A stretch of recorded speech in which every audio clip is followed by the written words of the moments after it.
Welcome to the first inaugural episode of Higher Learning. My name is Will Reed. I am the CEO and co-founder of Cannaplanners. We are a Burlington-based creative design and web development agency. And the whole purpose of these conversations that we're going to start having are to be talking about the industry, talking about entrepreneurialism in this industry, talking about pop culture and specific legislative, in this instance, specific legislative momentum that's happened in the country and specifically in Vermont. So with that, today on the first episode of Higher Learning, I want to welcome Andrew Subin. He's an attorney with Vermont Cannabis Solutions located in Burlington, Vermont. He, along with his co-founder, Tim Fair, have set up this amazing consultative network wherein businesses will, we'll let him get into it. Andrew, thanks so much for joining us on this first episode. I hope I'm not doing too terribly yet. There's still room for me to grow. Thanks for joining us. I really appreciate it. No, Will, thanks so much for having me. Happy to be here on the inaugural episode of Higher Learning. I'm an attorney with Vermont Cannabis Solutions. Tim and I formed our company in 2018 to represent and help Vermont's cannabis industry and form businesses that are going to form Vermont's cannabis industry. Will, that legalization of adult use licensing didn't happen as quickly as we had hoped. So sure did. Our business has been kept afloat by hemp and CBD, and we've started over 50 companies. We represent nearly 100 companies who are growing hemp and selling smokable flower and making CBD products and retailing CBD products and so forth. And now here we sit. We passed our bill, even though the governor would not actually sign it, but the bill passed into law. Right. The first week in October, as I think probably most people watching this know, and here we sit, poised at the beginning of Vermont's adult use regulated industry, and what a great place to be, and what a great time to be here. So. Totally. So yeah, it's an interesting time nationally as we sit here, Friday morning, still waiting to see who our next president is going to be. I think everybody's a little on edge about that. This a little bit, Andrew, a little bit. This past election cycle has been important for cannabis. It's been good. It's been good for cannabis on the state level in terms of cannabis initiatives. I hope we can talk about that for a little bit. And then we want to just really get an overview of where we're at with adult licensing in Vermont, so people know that we believe that Vermont is going to have the most accessible industry with the lowest barriers to entry. It's going to be an industry that's built for Vermonters, and it's going to be, it's just a great opportunity for anybody that's thinking about maybe, hey, how can I get into this, and wouldn't my life be great if I worked in the cannabis industry every day instead of doing what I do now? And the answer is yes, it will be. I am in the cannabis industry, and I think the same thought every day, how lucky I am. Before we get into all that, Andrew, I kind of want to maybe turn on the flux capacitor and go back in time, maybe just even a couple years, or just talk about, how'd you get into law? How'd you meet Tim? Why cannabis? Sure. Why did you decide on the cannabis industry? Why did you become a lawyer? Great question.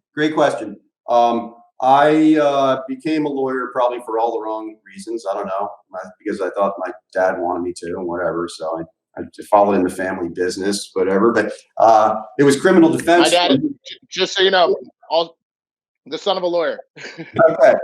Well, you broke the mold though. That's good. So I did. But so for me, it was got to be criminal defense, and I went to Seattle in the early '90s and worked for a guy named Jeffrey Steinborn. All respect, one of the founding members of NORML, a guy who was sure. a powerful figure in the marijuana defense in the Northwest and in Seattle in particular. And I went. That was my first job out of law school, and we defended marijuana growers, cannabis growers. Obviously all black market. There was no regulated cannabis industry then. It was the 90s, and so that was my first job, and that's how I learned to be a lawyer and learned to be a trial lawyer, and learned about the Fourth Amendment, learned about search and seizure. and fought the DEA and the state authorities and state drug task force and so forth. So I've been representing. So it was immediate, right out of law school. Like you were supporting the cannabis industry. Hey man, I love the plant since I've been a teenager, man. I love cannabis, and I love cannabis. Move your head a little bit, and we'll just prove that by your pop culture references behind you. Yeah, I bet you did.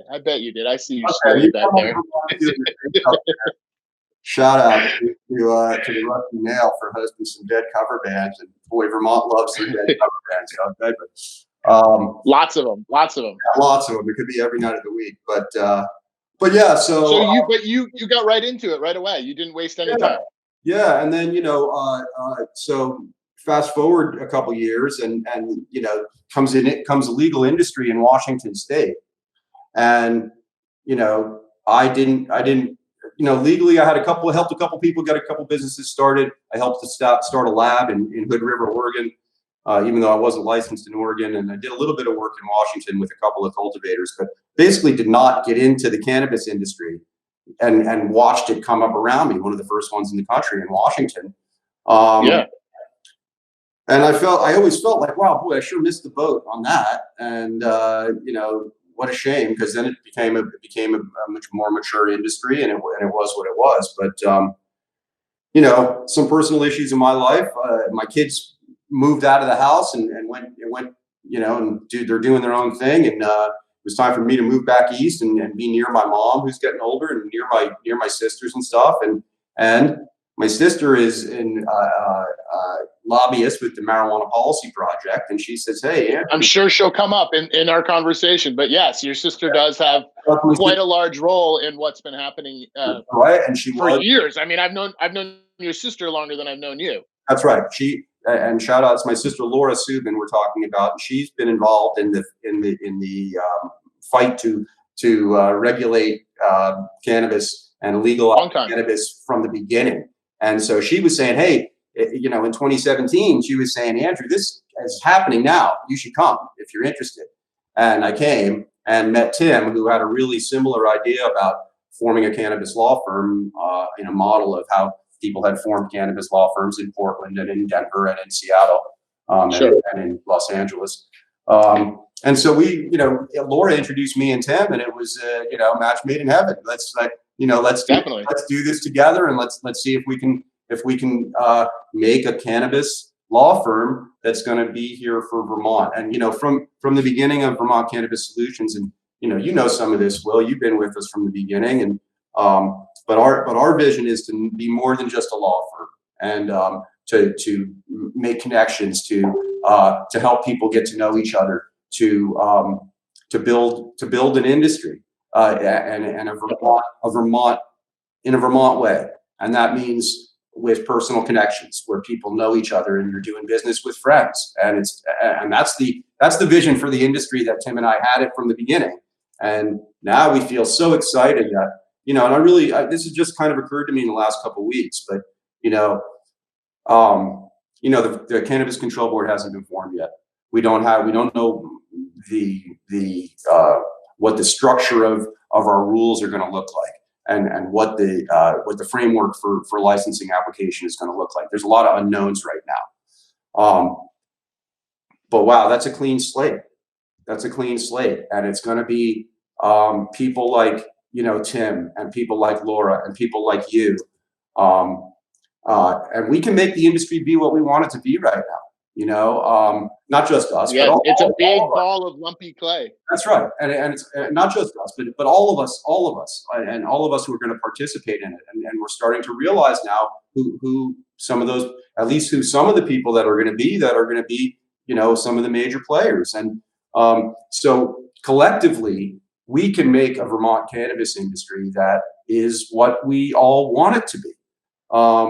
And what an opportunity right now with like I say, a clean slate to make, to correct if we go astray at certain points, which undoubtedly we will, to try to influence who gets on the Cannabis Control Board, to try to influence the way the rules are crafted.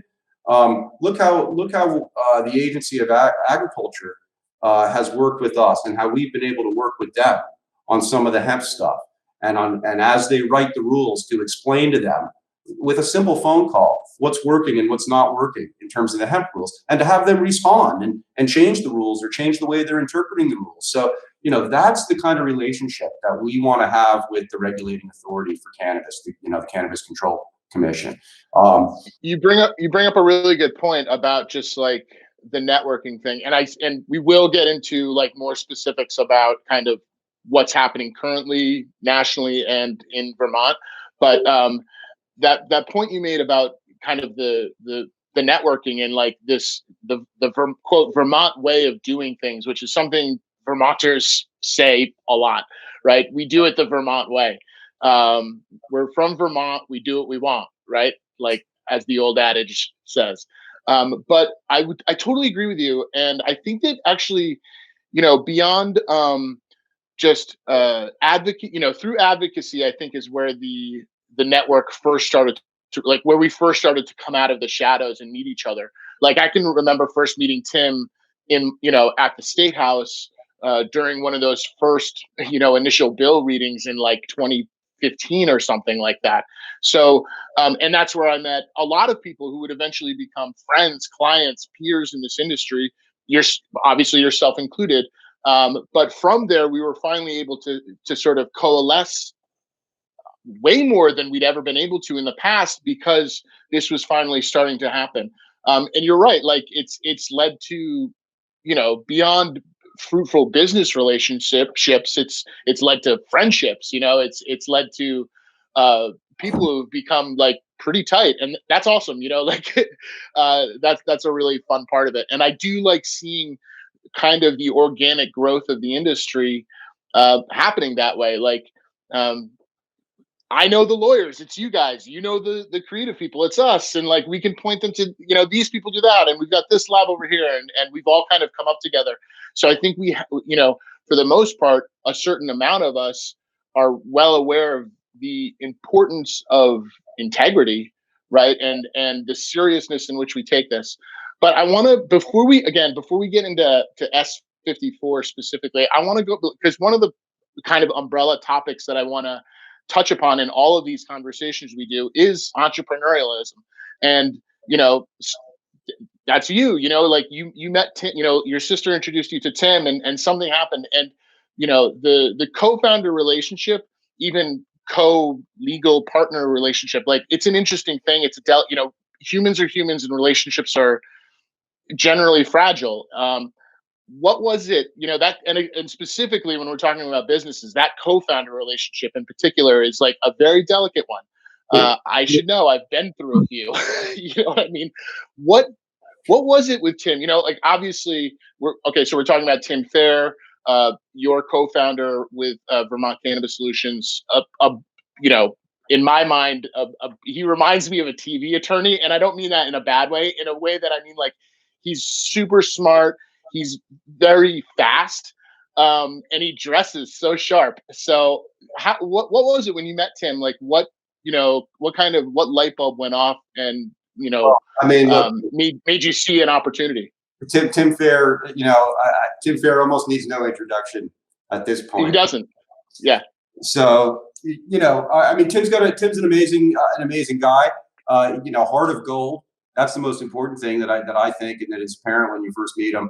But a smart guy, good lawyer. And I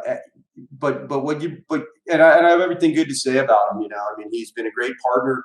I couldn't have done this without him. I think we both bring things. But was it just that was it that easy for you? Was it just like, oh, I get along with this guy and we're like-minded, and we're both attorneys, we should do this? I want to answer. I want to get all the good stuff and all the praise out of the way, because I don't. Yeah, we all love Tim. I want to make that clear and put that on the record. But make it clear. But you're starting a business together. This is what your question was about. All right. So Tim's a great guy. I'm a great guy. But we're talking about making a business together, and that's your livelihood. That's your family and your kids you're supporting with that. And so, that's no joke. And first of all, Tim and I were business partners first. we were introduced and we sat down for coffee with Laura, and it was like, should we form a business? It was a business decision from, cool. We were not friends who made a business together. We met, formed a business together, and luckily we're friends now. But the business came from day one, and that's a real difference. I mean, a lot. That's, you know, where I've seen problems is history of friendships, and you're bringing some baggage, you're bringing some other stuff, and everybody knows each other's family, and now we're going to form a cannabis business together. Wow, that's really loaded. But we met at arm's length. We were both cannabis attorneys, and we met, and our first meeting was a business meeting. And we weren't drinking beer, and we weren't smoking any cannabis, and we were having a business meeting the first time we met. And that's what I think is the better way to have a business partner. Be a business partner first. And then, yes, Tim has become a very close friend, of course, but that came second. And I think that's part of the reason why we've been successful, you know, so far. That's so interesting to hear, because it's not a common, maybe this is just the Cannaplanners bubble, but from other conversations with peers, that's not a common way of doing it. Usually it is like, we're getting high and it's like, let's start a band. You know what I mean? You know what I mean? Yeah. So like being able to skip over that, or actually just eventually get to that, and formulate the business first. That's great, because it, I'm sure it saved you lots of headaches. Well, yeah, and then that the other thing, even if you are going to form a band with your buddy, I mean, maybe that's just how it is, and God bless, because there's some beautiful partnerships that way. But the other thing Tim and I did was we put it down in writing, and we both signed it, right? And which makes you sit down and talk about, okay, well, what happens if you want out? What happens if this business runs up debt and we both owe it? What happens if we want to take on a third partner? What happens if? And you have to sit down and talk about that stuff, and then write it down and sign it. And it's not about not being friends, and that can make it hard with your buddy, right? If it's a smoke session and you come into some hard decisions, now like sign that. Not that I don't trust you, but sign that. But for Tim and I, it's like, yeah, sign it, man. Yeah, and let's talk about it and let's agree to it. Yeah, this is what would be good for any business. That's a business. But when you don't do that, then 2 years go by and it's like, well, you said I was going to get, and I said you were supposed to do this, and no one knows what anybody said. No one knows what anybody's done. Right. And just the clarity of having a partnership document that's written down is a basic business, man. And cannabis, a lot of times, even in deals, you've probably seen this, Will. I mean, two cannabis businesses, the same thing. It's like, it's your buddy. You smoke with him. It's cool. Hey, I'm going to buy some hemp from him. I'm going to buy some THC from him, whatever. Well, I mean, we're trying to turn this into an industry, into a real business. And that means even if it's your buddy, you write it down. And look, if you need to scroll it on the back of a napkin and you both initial it, whatever. If you don't want to threaten each other, I understand that. We've done a lot of contracts with guys like, I don't want all that. I just need a one-page thing. It's better than nothing. I would like a full-blown contract for all the deals. But as we stop treating these like drug deals and start treating them like business deals, you write contracts for stuff. 100%. 100%. And there's two things that you're kind of making me think about here. One is just kind of how that not only defines, what's going to happen in the immediate and near future of the birth of the business, right? In those real startup years, like, you guys know what your responsibilities are, because that was why you came together first, as opposed to like, hey, let's start a band, right? Or whatever, and then we'll figure out what we're going to do, which, albeit, I'll admittedly say is a way that Cannaplanners started way in the beginning. Not that we wanted, we had a true vision, but it was, you're creative, I can sell stuff, let's do it, and we're friends, like, how hard can this be, right? And that was for sure a learning mistake for us, but and it's something, as you say, like, as this industry matures and as it kind of becomes self-aware and understands that it is an industry and needs to act as such, then you're right. So it's just interesting to hear you say. The other thing that the other thing I would just add quickly about that, same goes when you're trying to raise money. Like, people are like, well, here's an investor, and they want to give me money, and they want to purchase 10% of my company, and what do you think, right? And I think like the person should bring more than money. Like the person should be a good team player, and the person should maybe bring some industry experience. And if it's just a check, then they better be a silent partner and keep their mouth shut. I don't want our companies influenced by people who don't have any experience and who want to say how things should go because they wrote a check.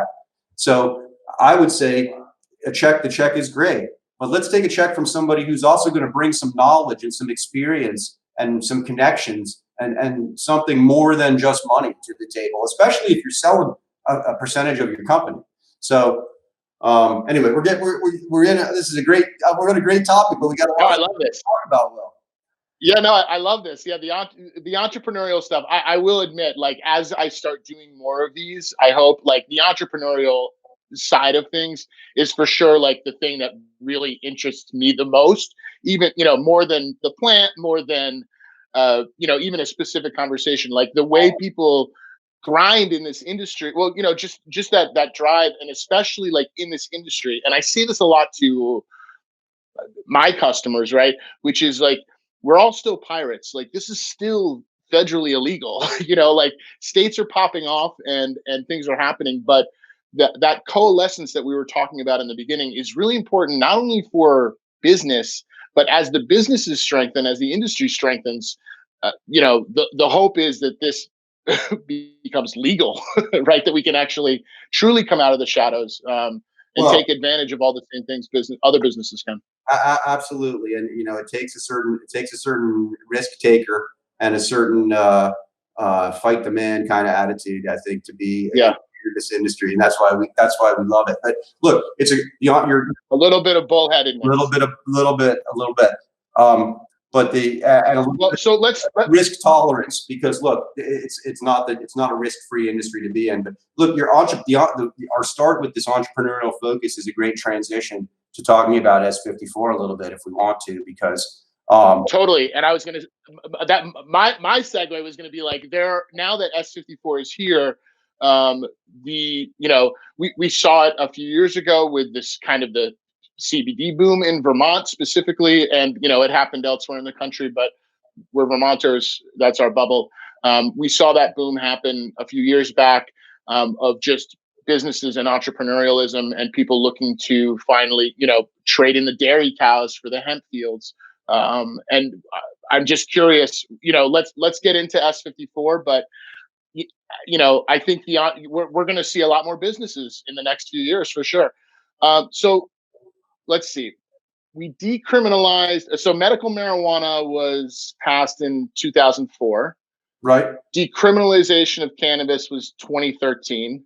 Correct. We had legalization just a couple of years ago in 2018. Correct. And then not a lot of home grow of high THC plants as well. Oh, I took advantage of that, man.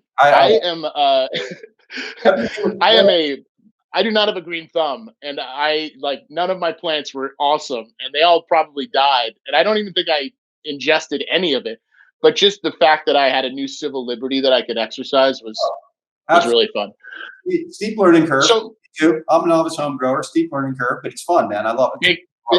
It's called weed, but it's still, yeah. Right. Don't worry, everybody out there, you cultivators, because I still need to purchase my cannabis out there somewhere because I can't grow. Same. Same. Yeah. Andrew will make you guys legal. I'll make you guys look cool, but we'll still depend on you to help us out. So I kind of want to talk a little bit about the history of S54. And like I was saying earlier in this conversation, the advocacy, and I'm using air quotes for people who are just listening to us because and I'm talking about myself because I would never classify myself as an advocate. I am not in the truest sense of words. I'd be embarrassed to call myself that. With that said, I spent many days in the Capitol building, had many conversations with local politicians, helped organize certain things in the political sphere to raise knowledge. Blah. It's not about me. I'm not an advocate, is all I'm saying.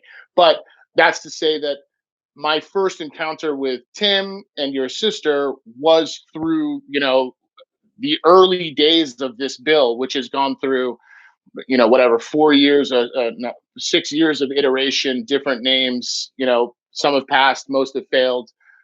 So I was just wondering if maybe before we get into the specifics of what S54 says, can you give us a little history on it? Yeah, well, I mean, some of the history, I'm a newcomer, man. I'm a newcomer to Vermont, and some of the history is before my time. Um, I'll fill in the blanks. Previous versions of the bill and so forth. But so I can tell you sort of, I pick up where the drama was happening when I got here in 2017. So that's at least going back 3 years. But yeah, so I would say like maybe even like for me, it was probably just 2 years before that. Yeah. So, but when I came, the home grow legalization was upon us. For example, the 2018, the bill that legalized home grow in 2018 was a done deal, sort of, by the time I got here. But we were still waiting for adult use, and there was a lot of hope that we were going to get it done in 2018. The effort stalled, and well, I mean, I guess by way of background to some people who are watching, because of course I know you know this well, but politically, there were some hurdles, and the first hurdle was the governor's office, or one hurdle was the governor's office, and the governor had an issue about, I mean, in my opinion, the governor was raising kind of bogus issues because he's a bit of a foot dragger on legalized adult use cannabis. And one of those was the roadside saliva test. And so for a while we were back. I remember the elusive roadside saliva test. Right. So, which in light of the social justice protests we've seen this past summer, and still, giving the police another reason to hassle people and people who they pull over, wasn't very politically tolerable for a lot of Democrats and a lot of more liberal people to now authorize a roadside saliva test for cannabis. That felt like a loss of civil liberties for Vermonters, and people who are in favor of deregulating or regulating adult use cannabis. They're not in favor of giving up civil liberties for Vermonters. So there was a real tension there. Now the compromise. This is why this is great, because like, while I was just saying I was exercising civil liberties a moment ago. Like when the governor was bringing up this thing about the roadside saliva test, to me, yes, of course, that what you're saying makes total sense. Yeah, that's a total violation of our civil rights. What I was thinking about as kind of like a technology guy is like, this is a bit of a red herring. Like this thing could never really exist as a perfect device. Like that's not really how how metabolism works, or absolutely, so that absolutely a red herring. A saliva test would be inadmissible in court. There is no saliva test that does what the governor said it was going to do. But so it was put in there it was an issue that was raised to kill the bill, in my opinion. And it did, just about did the first time, for that and other reasons, the bill stalled out. Now here we are, Well, he vetoed it last year. Is that correct? He vetoed it last year. But let me just fill in where we are now on this issue of saliva tests. Ultimately, here's the compromise: saliva tests, if the officer gets a search warrant first. Okay, so the governor gets his saliva test, but not really, because the officer needs to get a search warrant first, which means the officer has to have probable cause to believe that you've committed a crime, and that's the same as current state law. If an officer has reason to believe that you've committed a crime, he can get a search warrant right now for your blood. They can just forget the saliva. So if you've reached that point, he can get a search warrant for your blood, and they can have a test that's much more, still got all kinds of evidentiary problems, because THC in your blood does not show that you were driving under the influence of anything. And they haven't even shown that cannabis can impair driving, period. So Tim and I also feel like if there's a cannabis DUI, and we have been seeing them, nobody should plead guilty to a cannabis DUI. We will vigorously defend anybody accused of driving under the influence of cannabis. There is no such thing. And that we've seen this as states go legal, law enforcement getting pissed off, and so they want to do something. So this is what they can do. That's a cannabis DUI. Never admit. Look, My policy is don't smoke in the car. Why should you? You can smoke at home. You can smoke where you're going. Just don't smoke while you're driving. It's common sense. But look, don't ever admit that you smoked. You know, it's gone like this. Well, you get pulled over. Hey, have you been drinking? No. Have you smoked any pot today? Yeah, I smoked a little earlier this afternoon. And you're into a DUI or arrest processing. So don't talk to cops, period.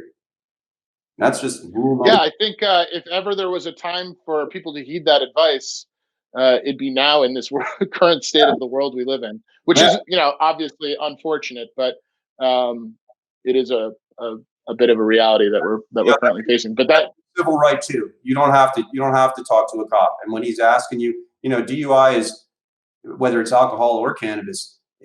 The cop walks up to your car. Have you had anything to drink? Well, I mean, and you have, and you're going to tell him, yeah, I had a couple. I mean, imagine if you walked up to the car and said, wait, did you shoot anybody today? Oh yeah, there was a couple guys I shot. No, you're not going to answer one guy, right? So, I mean, right? Yeah, of course. No, you're going to be like, I want a lawyer, which is the right answer. That's what you should say if he asks you the question about, did you have a drink? I'm not answering you. Am I guilty of a crime? I don't answer that question. This is America still, I think. So, so the roadside saliva test, yeah. Okay, so it's in the bill, but it's a search warrant requirement, so who cares? And from my perspective and evidentiary, it's going to be useless. And I don't think it's... Yeah, it's a political win, for Phil. Okay, so let's just, we're a little all over the place, but let's also give context that in the current bill that is now law, right, as of just a few weeks ago, the governor didn't sign it. He did not sign it. But under Vermont law, he did not veto it, and so it became law without his signature. And so he was sticking to his unrealistic guns on this saliva test. But luckily he let politics happen. Ironically, boy, we're a couple of political kind of events away through the story. Yeah. But at the end, there was a real push by some people to kill the bill. And these were not people who are anti-cannabis. These were pro-cannabis people who tried to kill the bill. Very pro-cannabis. Yeah. And, in my opinion, with disingenuous motivation, because I think they're, for the most part, black people who are growing on the unregulated market, who don't want to see a regulated market, who feel a fear for their market share. The unregulated market right now is booming in Vermont. Sure. These guys are trying to kill the idea of a regulated industry. And one of the issues they raised to try to do that was that the bill does not have social justice provisions that are adequate, social equity provisions that are adequate. And that is true. I believe that is true. The bill is inadequate on its social equity provisions, and I would like to see that expanded. But the idea that continuing with the status quo is somehow better for racial profiling than a regulated industry, I don't accept that. And I think that the regulated industry doesn't seem that logical. And I think that the regulated, like the social equity provisions in the bill, do need some work. But so let's work on them. Let's not kill the bill and let's just stick with the black market. No, let's work on them and let's strengthen them. Killing the bill. Let's go back. Let's go back a little bit before we get to that, though. Let's talk about let's just do like a 2019 v 2020, right? So the bill is called the same thing. It's still S54. Right. It was drastically different than what was passed, and in regards to what you're bringing up now about some of the divisiveness that the current bill still had, it was night and day from the previous bill, which was blatantly exclusive, right? Right. I mean, it's improved, but my point, we got onto this topic because Governor Scott at the end said that he refused to sign the bill because it wasn't strong enough on social justice. So at the end, he wasn't saying anything about saliva and roadside. Right. What? Saliva what? Yeah. Oh, right. No. All of a sudden, Phil Scott is the big fucking lead. Excuse my language. Phil Scott is the leader on social equity, which was ludicrous and ridiculous. But great, if that's the position he's taken, then great. Then appoint some people of color to the Cannabis Control Board, maybe Governor Scott. Absolutely. If that's what you're concerned about. Then he's in a position, as I said in the beginning, we all are in a position to make this industry what we want it to be. So let's make a socially just industry. Let's have the Cannabis Control Board crafts some better and more detailed rules about what that means for Vermont. By the way, on the topic of social equity in cannabis, every state has had a hard time rolling out these social equity programs. And there is no perfect answer that fits nationwide on this. And a social equity program for Illinois, that has a city like Chicago, that's a lot different than what we're talking about in Vermont. There is no Chicago in Vermont, and there is no Los Angeles. There is no Compton, where kids have been terrorized for decades over smoking joints, while the white kids were allowed to smoke joints in the suburbs, right? So that stuff happened here, but it's just not exactly the same. And so we can't just take what they did in Illinois and stick it on Vermont, or what they're doing in San Francisco and stick it on Vermont. We need a Vermont approach to this, and I don't know the answer. And these guys who were raising these objections, by the way, didn't know the answer and didn't have any great suggestions about what should be different. And again, it was another. It was disingenuous. It was a red herring, but one that was, an issue that's close to my heart and close to a lot of the cannabis advocates' hearts. And it was very painful for someone like Laura Subin to be attacked for being insensitive to social justice. That's been her big issue all along. Expungement. She talks about expungement and social justice before she talked about anything else. Every time you see her speak publicly, and then at the end to have these guys saying that she doesn't care about social justice and she's somehow advocating for the industry, for big industry and big corporations. I mean, it was painful it was very hurtful to Tim, to Laura, to a lot of the people that had done a lot of this work to be thrown under the bus on that particular issue, because it's just not true and it just wasn't fair. And so there was some hard feelings. I'm not going to lie. There's been some hard feelings over how this went down, and over efforts to kill the bill, and guys like us and you, and trying to make sure that the bill gets passed, and people trying to ask the governor to veto it, ask the governor to sign it. The end of it didn't. The end of this and the passage of this bill and passing without the governor's signature, it didn't leave a great feeling in everybody's mouth after this. No, you would expect that there would have been a big party. We all would have been so psyched, but we all did kind of come out of this a little hardened, maybe with a bit of a bitter taste in the mouth. I think that in looking at the Saliva piece in years previous to the passage of S54, and then kind of hanging the hat on the social justice piece of it, and ignoring the Saliva, it just goes to show that Phil Scott probably just isn't for legal cannabis and doesn't want that as like an asterisk or a highlight of his political career. And probably these groups who are pro cannabis but anti S54 saw an opportunity to just exploit politics, really. Public opinion. Yeah, it's a shame. You're right. Like it was such a bummer to see it all go down, because after all of these years of trying to, we'd all show up in our suit and ties, like to the legislative hearings or the council hearings on, and for what it's worth, none of the detractors of today were at any of those meetings.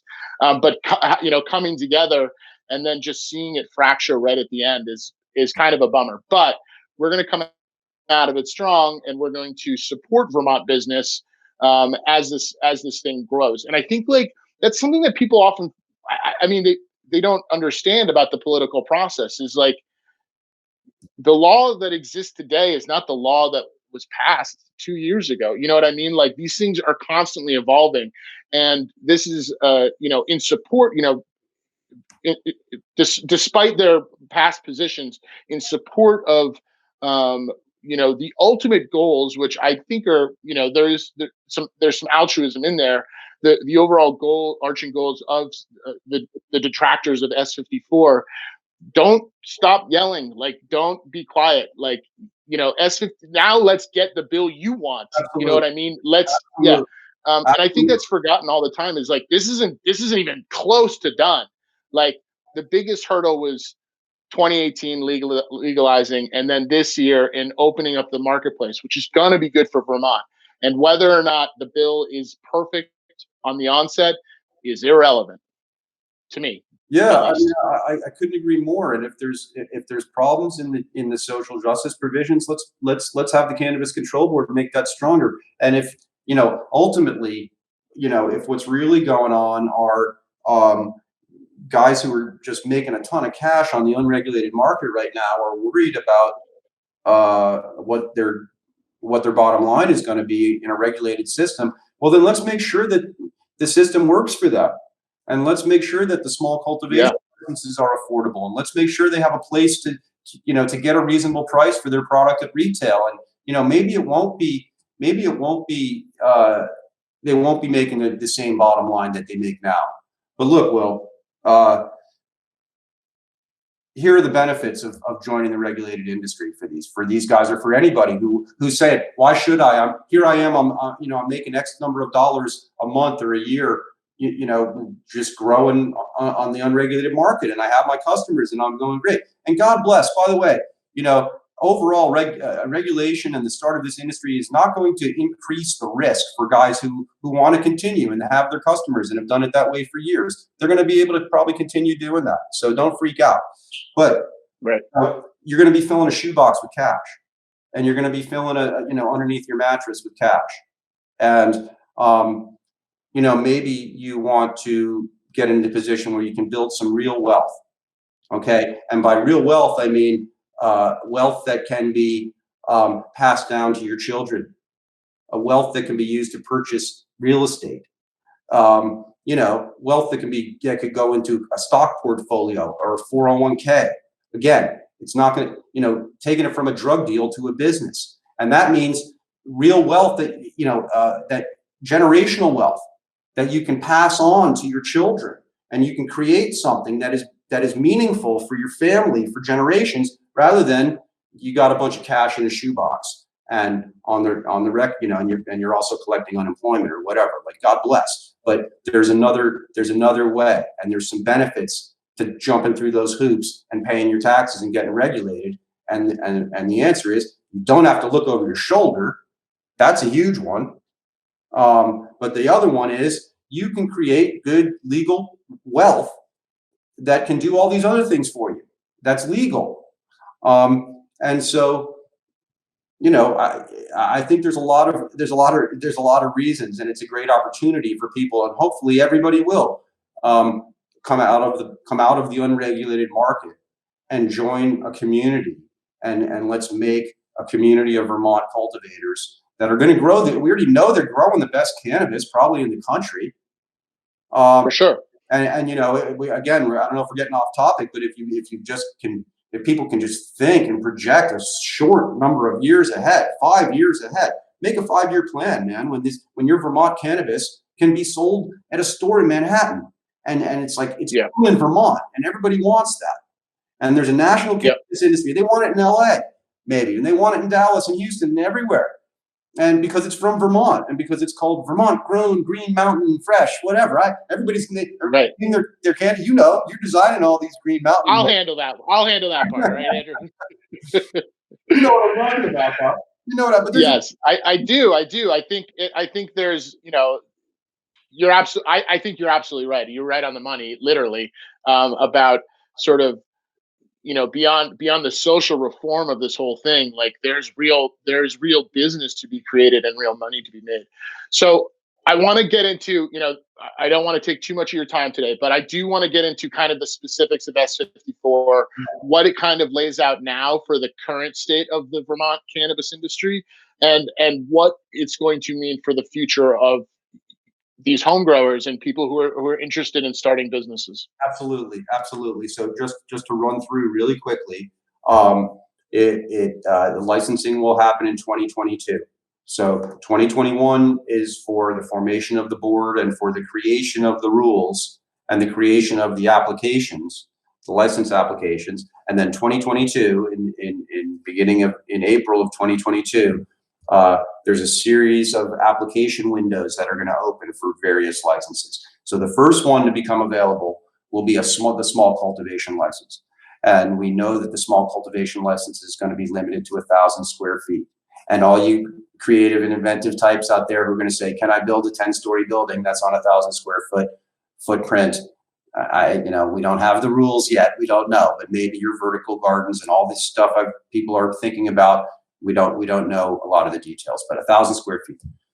We believe that that's going to be the most that's going to be very accessible license, way easier than any other state. Again, the idea here is to bring people who are cultivating on the unregulated market and bring them in. And so we think the license fee is going to be low on that. In previous versions of the bill, it's been $1,000. Maybe it'll be $1,500. Maybe it'll be $2,500. But in that range for that small cultivation license.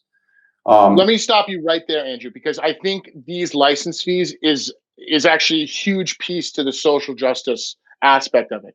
So the point of entry is exponentially smaller than most other states. Absolutely. Well, especially for cultivation. We're hoping, pretty lax regulations about what the building itself needs to be like. So like if you've got your 10 acres, whatever, and you have an outbuilding, it's a barn, it used to be a barn and it's fitted up. Hopefully you can cultivate adult use cannabis in there, hopefully. Look, they're going to be concerned about fire, danger, and so forth. But if you can convince them that totally, but I guess what I'm saying is in like states like California or Colorado, in order to even approach the board, you have to have, in some cases, $1 million liquid in the bank, ready to go. Right, and we're not seeing anything like that in Vermont. It's right. And the town, there's not an opportunity for the towns to influence cultivation in terms of opting in and opting out for cultivation. So for cultivation, yeah, man, find a place where there's 1,000 square feet, a place to put 1,000 square foot building and get a small cultivator's license and go to town. That's the first license you can get. After that, a month, 30 days after that license comes, it's time for you to apply for your larger cultivation license. So that's a short window. So if you want to go larger than 1,000 square feet, you should probably have a plan. We think people should have a plan from the beginning. Look, I want to be 5,000 or I want to be 10. You're going to build the 10,000 square foot building and license and tarp it off, temporary walls, whatever. Use 1,000 square feet, but your plan is going to be in the application. You're going to be telling the board, hey, I plan on being 10,000 square feet. I've already got the building. And maybe as soon as 30 days later, you can expand from your 1 to your, now we don't know how big yet, from your 1 to your 10 or your 20. We don't know what the next size up is going to be. A month after that, it's time to apply for your processing license, your product manufacturing license. Same thing, processing, product manufacturing. It's a processing license, just like we do with hemp. But if you want to make edibles, if you want to make extracts, you need to get that processing license. Processing for edibles just in a nutshell is not such a big deal. You can do it in a home kitchen if you're under $10,000 a year. Once you get over that $10,000 a year threshold, that kicks into a lot of rules. You need a commercial kitchen. It changes the labeling rules in terms of the FDA and so forth if you're making a food. So and if you're actually processing like extraction with ethanol or CO2 or that is going to be not such a problem for the license from the Cannabis Control Board, but you're into the fire marshal inspection and the building inspection and all that because of the hazardous nature of extraction. And then ultimately, a month after those processing licenses, it's time for the retail licenses. So those are due September 1st, retail license applications, and then retail licenses are issued and doors open for retail sales October 1st, 2022. Now, I've skipped over the integrated licenses and the dispensaries. And boy, we were just talking about some of the political footballs that we've been through. We didn't talk about the dispensary head start, but boy, have we been around and back with the dispensary head start. And where we come out is a 5-month dispensary head start. And so, and just hold up before you keep going. So let's remind people watching and listening what it used to be. well, I mean, it was 12 months head start. It was, I think it was even longer than that at one point, was it? Yeah, there was a point where the lobbyist was pushing for 2 years. Right. They were asking for 20, I think it was 24 months, and then it was 12 months. And then in the end, again, compromising. It's 5 months, and that's state law now. So, and I mean, that'll. I mean, I don't think we should like gloss too far over this. Like this is herein lies like what we're talking about. Like this is the political process and getting to where we need to be from what is blatantly something that's taking advantage of a process and the law versus like compromise, compromise and evolution. No, you're right, and there were a few more bones thrown to the rest of the industry too as part of the compromise. And the one really huge thing is if you get that small cultivator's license, you can sell to that integrated license on day one. Now, I've had people come into my office and say, I'd never sell my stuff to the dispensary, blah, blah, blah, blah. And okay, fair enough. As you know, there's been a lot of bad blood, and for a lot of legit reasons, and some illegit reasons. And so some cultivators and some guys feel like, no, I'll never sell my stuff to the dispensary. Other people feel like I can start making money the very first day I get my small cultivator's license. Yes, I will take advantage of that. Thank you very much. Now there's only going to be, 4 integrated license dispensaries. So it's only 4 dispensaries for the whole state. That's the other thing about the head start for the dispensaries. Like, whatever, man, 4 locations for 5 months. By the time it's one cycle, you grow, and the other dispensaries will be open. Totally. And just to bring it back into kind of our realm at Cannaplanners, like that, beyond now or anytime kind of prepping through the 2018 gray market up until now, like this is brand building. This is what any company should be doing to build their company. And yeah, the dispensaries may have not always been our friend, but as you said, like it's really only like barely a cycle. It's half a year, barely. But getting those products out there beyond social media, beyond word of mouth or whatever, it's a huge step to brand building. Like this, because when the doors do open to the boutique Vermont shops, when these stores like the Vermont Epicurean or Elevated State or any number of these small boutique CBD shops, Zen Barn Farms, like the ones that currently exist, like they're going to pivot. They're going to want, like as you said, people want Vermont products. And to me, when you say that, it's like people use the word craft, which I basically despise, but that kind of small batch, artisanal, very passionately grown with knowledge, grown with love, that sort of thing. That's going to be a huge part of that first 5 months there, like building that, having those companies build their brand. Look, man, we know it when we see it. It's going to be a race. Yeah. It's going to be a race to the top in Vermont, and everybody wants the primo, right? That's what Vermont's about. We're not drinking Budweiser in Vermont. We're drinking Heady Topper, and we're not smoking Massachusetts weed. We're smoking Vermont weed. And we know it when we see it. Like I can't say it, but a guy who knows what he's doing when he's growing this stuff, and what he grows, and you like it, and that's exactly what you're talking about. Let's build a brand, because if you've been to people out west, and you've been to these more mature industries, that's how consumers buy cannabis in California, and that's how they buy cannabis in Oregon and stuff. They know it's how consumers buy almost anything. Like forget cannabis, it's that personal relationship. Right. it's the going to Walmart versus going to the general store sort of thing. Like Yeah. there, the transparency of the products that you're buying, uh, or rather your emotional connection to the products that you're buying. Yeah. Um, that's why a brand valuation, that's why they're so high. It's not because it might not be because they're selling, millions of dollars worth of product, although probably they are, but it's also coupled with, the perception of the brand.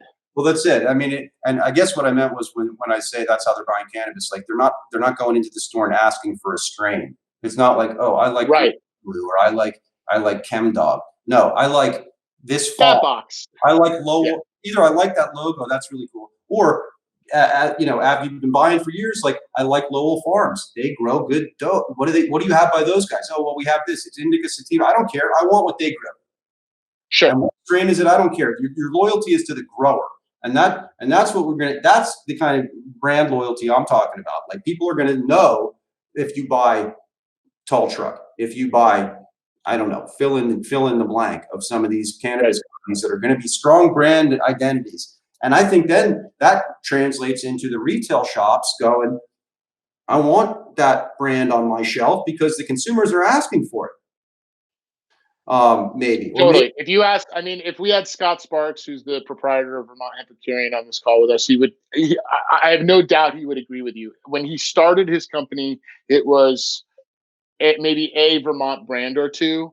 And obviously he's a Vermont company, so that ties in. But I think to your point is, it was all national kind of faceless, not soulless, but lacking personality brands, right? And eventually, now you walk into a store, 3 years later or whatever, and it's all Vermont companies, and every product, like you can see the care and like how serious they're taking packaging, because they're hiring companies like Canna Planners or an agency who can help them put that together. But that's exactly right. Like that recognition, like all of the Tall Trucks, the other, they've still had to kind of operate, in that gray area, and now it's time for them to really push forward and do what they can to build that brand. So last thing I want to get into, Andrew, just before we wrap up here, is just a little bit more about S54. So like we've talked kind of about most of the specifics, some of the costs associated to licenses. And you know what? We're doing a lot of initial client meetings, and the question a lot of people have right now is like, what do I need to be doing now? Like, okay, fine, I want to be in this. What do I need to be doing now in the end of 2020? Because it's 2022 seems like a long time off, but it's really not. And so there are some concrete things that people can do, like, and it really depends what license type you're looking for. Like if you're looking for a small cultivation license, okay, maybe you can wait till the beginning of next year. The big thing is location. Look, a lot of people are not going to be able to do adult use cannabis in a building where they owe money to a bank, right? That's going to violate the terms of your mortgage. Conducting illegal activity in the property is probably going to violate your mortgage, and your bank could call in your mortgage. Like, you can't have that, and you can't have your property foreclosed on. So where are you going to find property that you own outright, or a property that you can purchase with money that didn't come from a bank loan? So if you got an answer to that, then you're in good shape. But if you don't have an answer to that, you need to right now figure out, where am I going to do this? That problem is compounded for retail, because retail has this opt-in, opt-out provision. And we didn't talk about that, another political football, but where we come out is every town in Vermont right now is opted out. There's not one town where it's legal to do cannabis in Vermont retail. In order for that to happen, the town needs to opt in. And the towns can opt in at town meeting day, which is March 2nd next year, or they can convene a special meeting about cannabis. So we want everybody who wants to do retail cannabis to have this issue on their town agenda for town meeting day next March, so that you can know, because you have to know this now in March if you're going to be able to raise money, purchase property, get your retail location in position for licensing in 2022. So that means going to select board, like we're immediately, especially for retail, you are immediately on a super local level of politics. And you got to get to your town select board meeting. You got to raise your hand and ask them to put cannabis opt-in onto town meeting day agenda. And call our office. We can run through it. We've got a letter that you can send to the town. It's a template. We can work it through with you how to do this. But that has to happen, and that's time. We'll have a link in the description below. I finally, now that I have a thing on YouTube, I can finally do that. Link in description below. So, and, if the town council won't put it on the agenda, there's ways to force them to by gathering signatures in your town. But this means identifying your town and identifying and getting it on the town meeting day agenda. And what we are saying is to go above and beyond that.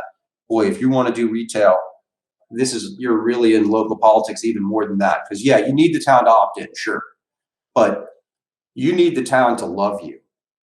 You need the town to want your project. You need the town to be your advocate when you go to the state for the license. You need to have the town by your side, and by that I mean a letter from the town in your packet. This circles back to entrepreneurialism where we started. Well, what can you be doing now?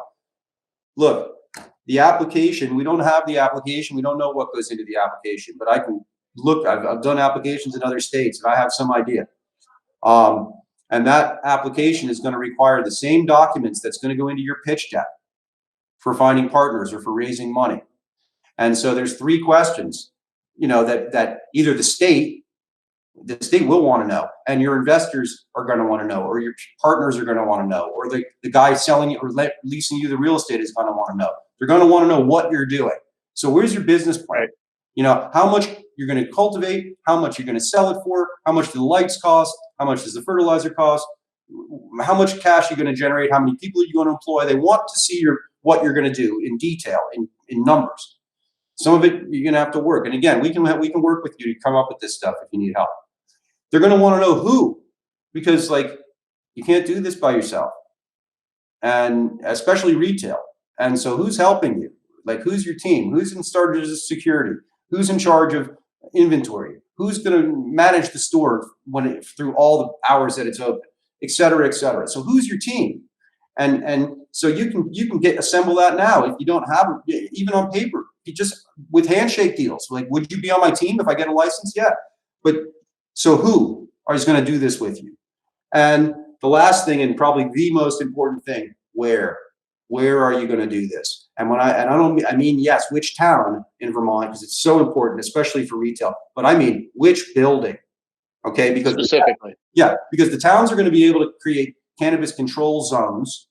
And so the town, if they want, can say, no, it can only be right there. And so you need the town to be saying, yes, we want this guy to do retail, or woman to do retail cannabis in this building. It's perfect. It's not going to ruin the town square. It doesn't ruin the look of the town. We like what the plans for his remodel of the building. It's going to have lighting and parking, etc. You need that buy-in from the town. And that starts now. I mean, it's not too soon right now. And that means maybe going to a select board, grab the select board member after the meeting and say, hey, what do you think about retail cannabis in my town? And what do you think about the old gas station down by wherever? What do you think if it was retail cannabis in there? And boy, that's not near a school. And, we also love, and you mentioned Scott Sparks. Boy, we love a hemp business that's going to try to turn into a retail location, because the community. I mean, that's a lot of that. That was a part of their original business plan. What a great introduction to the community to be like, well, we're not afraid of hemp. That store is great, the hemp carry, and when we buy CBD, it's not causing any problem. It's not causing any robberies, and so hemp and CBD can be a great way to get your foot in the door and introduce. It's a non-threatening introduction to cannabis for people that have never seen it before, and so we love that. But even so if you're what I think would be perfect right now, if I was starting one of these if I wanted to do retail cannabis in Vermont, if you could lease a building with an option to purchase for 12 months while you wait for the rules, that would be about perfect, right? And then the rules, your town is opted in by then, the building is going to fit in terms of the physical requirements for the building, and you're sitting on an option to purchase that building. Perfect. Meanwhile, in the 12 months, why not do a mini hemp curing? Why not Why not try to sell some CBD, some great Vermont CBD products in there? Again, if you want wholesale CBD products, give me a call. I can tell you where to get them. I will can too. So, if you got to sit on a storefront while you're waiting to see if it's going to be perfect for adult use retail, why not sell some CBD and see how the community, again, get your foot in the door and introduce the downtown community to cannabis, and join the Better Business Bureau and the Chamber of Commerce. And these people are going to be like, cannabis, what? So totally. This is what people can do now if they're really serious about retail, because retail, there's going to be a limited number of places where this can happen.